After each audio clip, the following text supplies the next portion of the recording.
Hello and welcome to another Senedd Election Special, a co-production of Emma and Tom Talk Teaching and the Impact Podcast. With the Senedd elections in May fast approaching, we've asked all 6 of the main parties contesting the elections to put up a spokesperson to talk to us about education.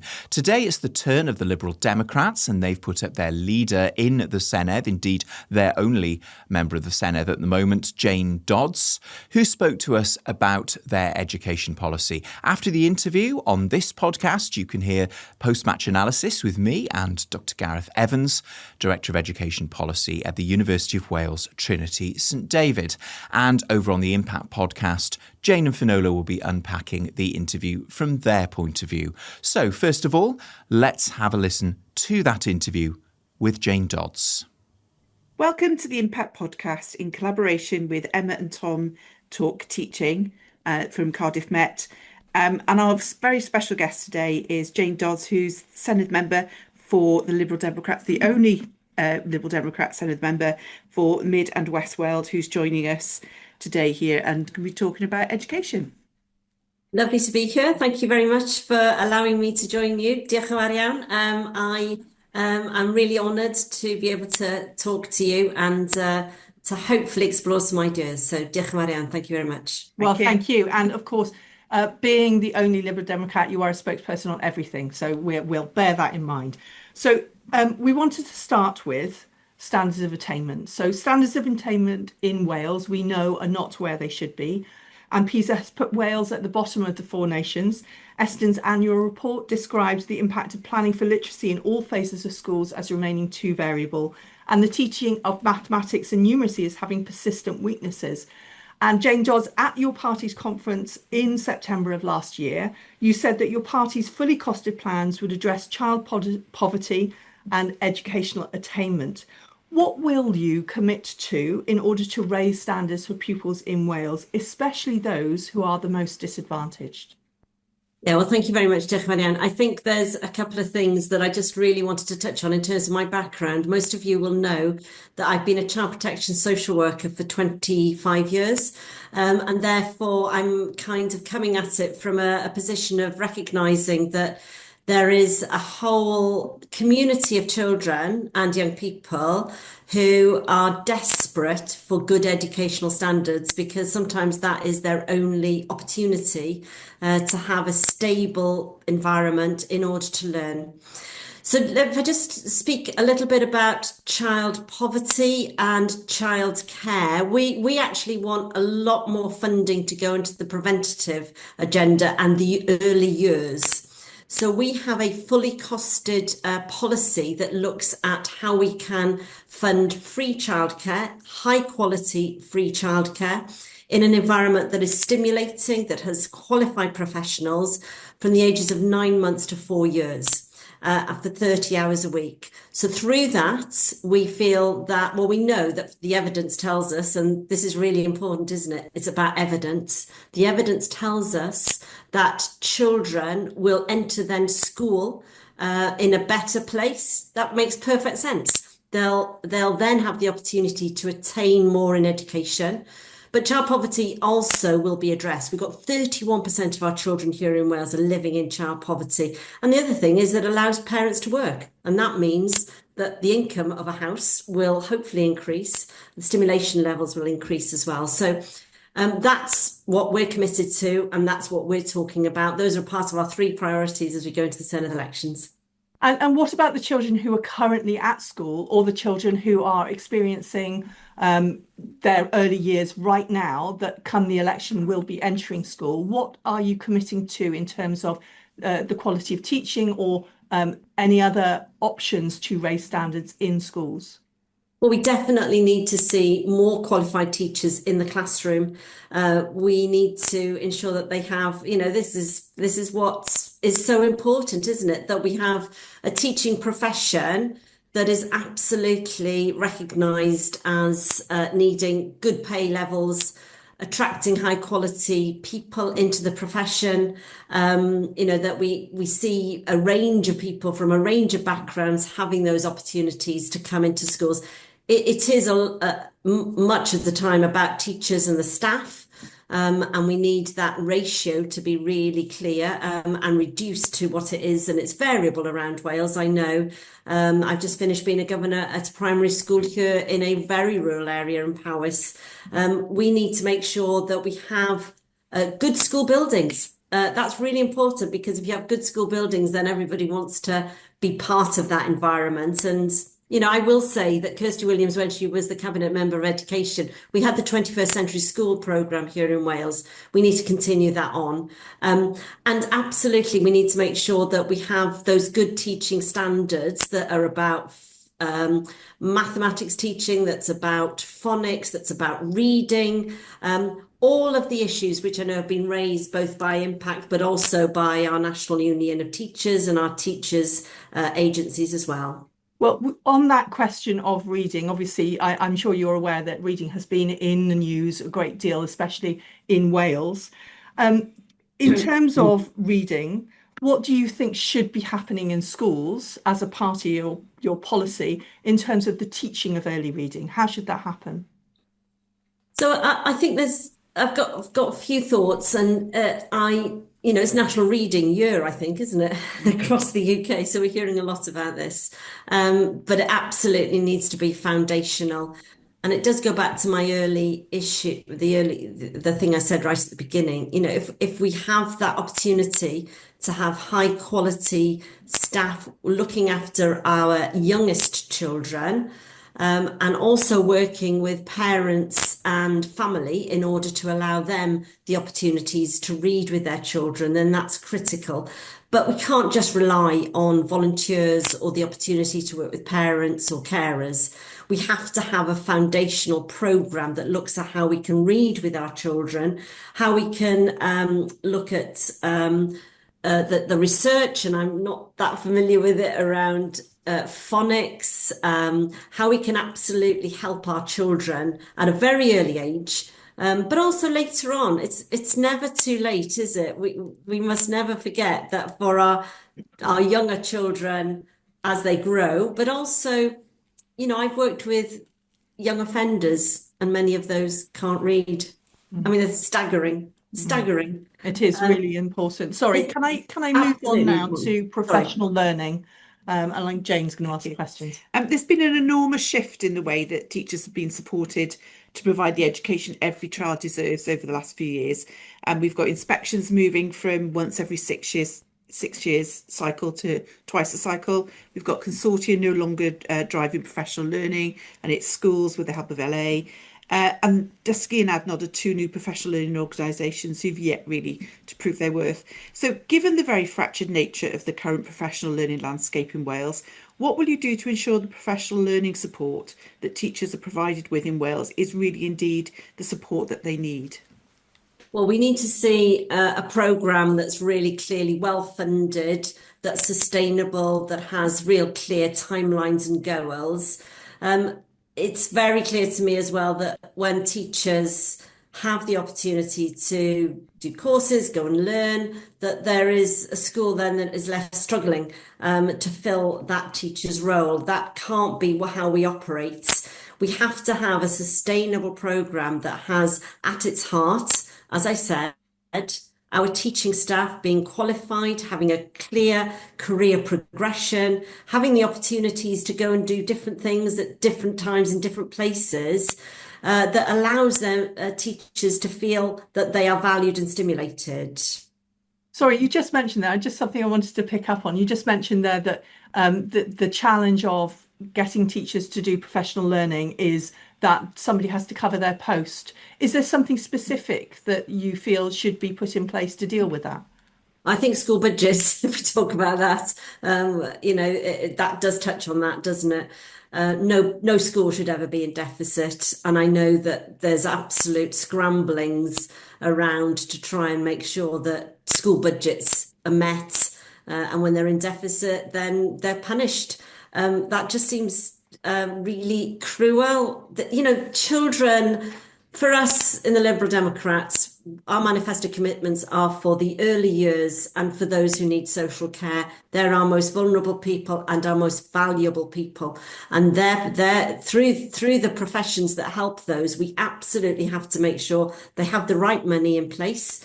And they have to have flexibility in their budgets to be able to employ people. We have to, we go back to that old supply school teachers model, that we need to have that in place virtually in every county. And I know that in my own rural county, that's not there. We're desperately looking at how we can meet agency costs, etc. Now, that's not right. So we have to make sure that we have that enshrined and embedded in all school budgets. So just to make that clear then, is that a commitment to ensure that no school in Wales finds itself in a deficit budget? Because I would agree with you, there's a very, very large number of them and ever increasing who are. Is that a costed commitment from the Liberal Democrats? It's about local authority budgets, isn't it? That's where it starts. So it's about, if we go back all the way, then it's about getting a proper funded commitment from Westminster that comes into Wales and that increases the budgets to our local authorities and ring fences money for schools. And within that, we have to have a kind of code of conduct, whatever you want to call it, that makes sure that schools are properly funded and don't go into deficit. So that's where we're coming from in the Liberal Democrats. And just to say that last year in the budget deal, I actually introduced more funding for local authorities to ensure that they didn't have to go into deficit at all, but that they didn't have to put that burden on our schools. And just because you mentioned Kirsty Williams earlier on, obviously she was the Cabinet Secretary for Education at a time when the Liberal Democrats were in government with Labour. Labour didn't have that overall majority that they needed.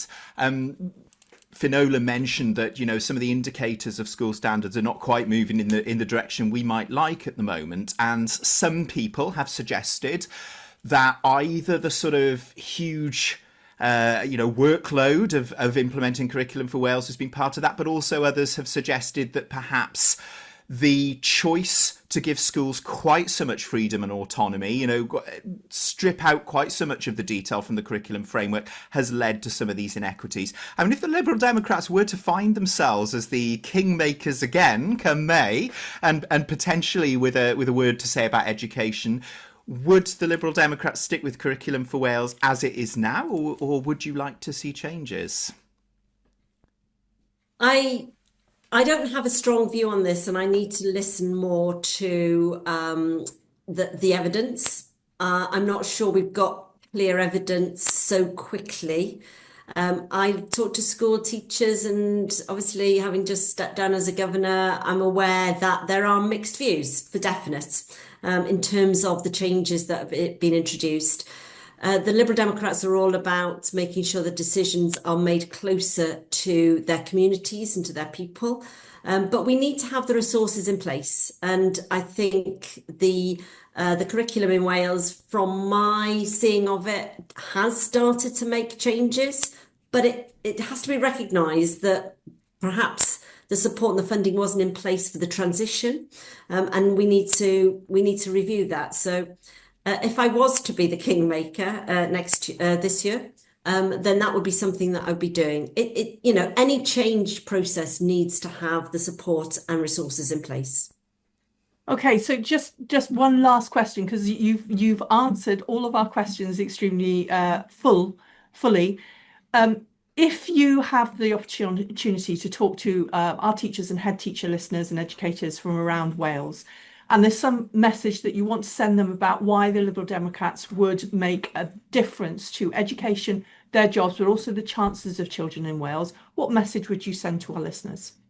I think there's three things. One is the early prevention, early years work that I've spoken about, that we would fully fund, fully cost a childcare policy that ensures that every child aged 9 months to 4 years can have 30 hours of childcare in a stimulating environment with fully qualified and professional people. That's the first thing. I haven't said anything about ALN, but I do need to touch on that. And that's my second point, that we need to ensure that the ALN code is strengthened and that we actually have more support for children who are at risk of ALN, and that we put more resources into those allied professionals in order to support teachers. And with that, I would like to see, I'm not sure what the role would be, a pastoral officer for each school in place, because I think teachers are expected to do just so much. And I know that from my social work background. So that's my second thing. And my third point is about a real boost to our teaching profession, making sure that everybody has that career progression and the opportunity to be able to take time out to learn without feeling the guilt that I know some teachers feel and that some head teachers have to scrabble around to find cover for. Jane Dodds, thank you very much for being on the Collaboration podcast, and we wish you the best of luck in the Senedd elections. Diolch, Marianne. That was our interview with Jane Dodds, and as ever, we've got post-interview analysis with Dr Gareth Evans, who is the Director of Education Policy at the University of Wales Trinity St David, and joins me on the line now. So, Gareth, you've had a chance to have a listen to that interview. Anything jump out at you?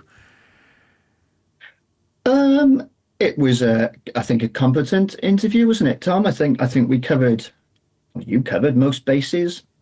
I thought she spoke reasonably well.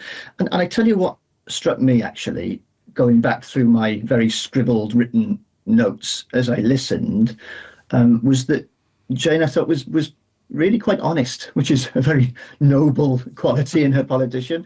And at various points she said to you, didn't she, well, I don't know enough about this yet. I'm going to have to go away and read up on it, which to me is much more palatable than something off the cuff that is completely uncosted and unrealistic. She admitted when she didn't know enough about the subject matter. So I quite like that, and we have, haven't we, or I have been critical on other versions of this podcast at times when politicians have come on and not basically had much of an idea about what it was they were talking about. But in this case, where she could speak positively and confidently about something she did, and where she couldn't, she kind of admitted and owned that. So my overriding feeling actually is that she gave as good as she could, and I think that's to be commended. Yeah, I think she obviously showed us that she's an old hand at politics. She under-promised and then over-delivered. She was certainly very keen before we started recording to remind us that she is the spokesperson for education purely on the basis that she's the only Lib Dem in the Senedd at the moment. So therefore, yes, she's the spokesperson for everything. And, she was careful to do that political trick of lowering expectations. There was a small part of me that thought, are we going to have another interview like the Green Party one we had last week? But actually then she did come out with some reasonably, competent, as you say, lines, and drawing on her own experiences as an early years sort of a child protection, social worker. She was particularly interested in the early years, I think. She was, and it's noticeable actually, isn't it, how a good number of parties are seemingly prioritising the early years, childcare for parents and so on. I mean, there are different versions of this policy floating around. The likes of Plaid Cymru and Labour obviously have introduced something not too dissimilar themselves. But one does wonder, don't they, that this is all well and good. I wouldn't disagree. Let's put it out there that I wouldn't disagree that the early years and supporting parents to get back into work and to work for longer is not, a bad idea. But it begs the question: what is one doing about the here and now? I mean, you're kind of playing the long game, aren't you? When you introduce policy like that, and you've got to kind of balance that with the system that we currently have, the learners that are currently undertaking education in Wales, and what are we doing to support them? And I was really, and I have been throughout, if I'm completely honest, really interested by your line. Normally towards the end of these interviews, that relates to the curriculum. Would you, in essence, would you continue with the curriculum as it is, or would you tweak it? Would you adjust it? And Jane Dodds seemed to say, didn't she, that the support and resource around the curriculum, which she intimated that was the issue rather than the curriculum itself. And I think there would be a number in the system who would probably agree with that in part, but she was kind of resistant, I think, to the idea of the curriculum itself being a sort of more fundamental issue. We've spoken, haven't we, about the idea of agency and autonomy and subsidiarity as being potentially part of the problem here. And she kind of veered away from that, I felt, when you were asking her that question. What did you think? Yeah, I agree with you. I mean, it was always going to be a bit of an awkward one because, of course, Kirsty Williams was the Lib Dem education minister at the time that all this stuff came in. Yeah. So, I mean, even as I asked the question, I thought, well, you're very unlikely to put the boot in too hard at this point, because obviously Kirsty Williams is a name that's very strongly associated with the curriculum. I think... yeah, her response on the curriculum was similar to her response on quite a lot of things, which was... she or somebody in the party, I think it's fair to say, has done their homework. They know what the issues are that are sort of bothering the teaching profession or perhaps causing problems, holding progress back. They're sort of name-checking all the right things, I think.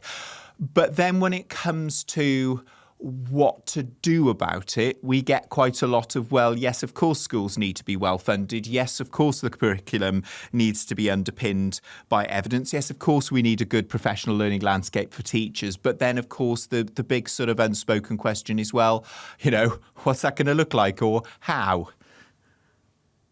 Yeah, and it's, again, you were right, I think, to identify, or absolutely right to identify the link between the Liberals and Kirsty Williams, who was, of course, our minister or cabinet secretary or whatever they called them back then for, I think, 5 years from memory, which is the second longest tenure of education minister since devolution. So, I mean, she had a good run at it as well. And I look back, people often ask, I say often, it's not that often. I don't wake up in the morning. People ask me what I think about various ministers, but I am asked about the impact that a non-Labour politician had in government.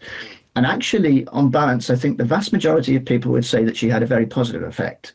And the teaching profession in particular spoke very highly of Kirsty Williams as a motivator, as somebody who is very empathetic to them and their challenges. So I think she did remarkably well, actually, in the 5 years she was in situ, not least because she was working in an environment in which she was very unfamiliar with people that weren't of her camp. But then that got me thinking, and as I was listening to it, I thought, well, how much of that was down to the Liberal Democrats and her sort of political persuasion and her policy agenda, and how much of that was personality, how much of that was her. And actually, I look back now, and whilst there was a lot of reference to Kirsty Williams in the Jane Dodds interview, and she would sort of hang her hat on that, I think, particularly in the education space, as being an example of what we can get done in government and so on. I look back and I think, actually, truthfully, in my view, I think it was more about her. I think you had in Kirsty Williams a very experienced, polished politician who'd been around for a long time, got to know all the issues, got to know how government worked, albeit from the outside.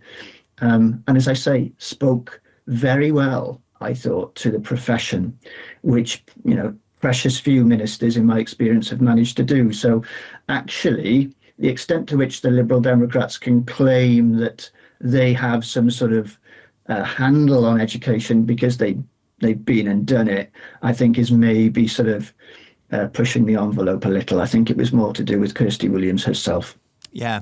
And of course, we could, as I said to Jane Dodds, find ourselves in that position again come May, where the Liberal Democrats could be propping up a government. I think if Reform UK are the largest party, it feels to me that's probably quite unlikely. But if it's Plaid Cymru, you could possibly see it, and I wouldn't say, I mean, we'll have released the Plaid Cymru interview a little bit later on, but I wouldn't say that there was any sort of clear yellow or whatever colour water between the policies in these two interviews. And so you could possibly see that, at the very least, that there's a compatibility there. Yeah, I think so. And another good example I felt, and I've written in my notes, of that muddying of waters, as you put it, was when she made reference to the 21st Century Schools programme, and she kind of slotted that in there as something that Kirsty Williams had done and run with, and something we should pick back up again. But look, to pay credit where it's actually due, and there was a bit of politicking there, I felt. The 21st Century Schools programme far predates Kirsty Williams and the Liberal intervention. That's been around, as long as you and I can remember, certainly 10, 15, probably nearer 20 years, I would think, from memory. Since renamed, I checked ahead of this conversation, the Sustainable Communities for Learning programme, but is in effect the Welsh Government's long-term financial injection into school buildings, into infrastructure.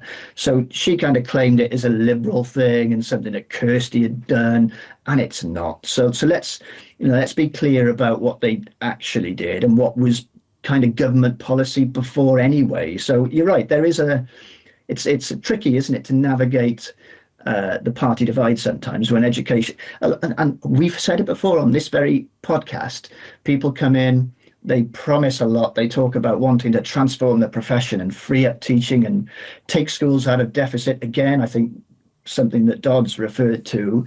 But whether or not they can do all these things together at the same time, highly questionable. Yes, I think you could well be right about that. Well, there's our roundup of the Jane Dodds interview, and we will be hearing from Plaid Cymru later on this week, so tune in for that one when it comes out. But for now, thank you to Gareth, and we will be back very soon. Bye for now.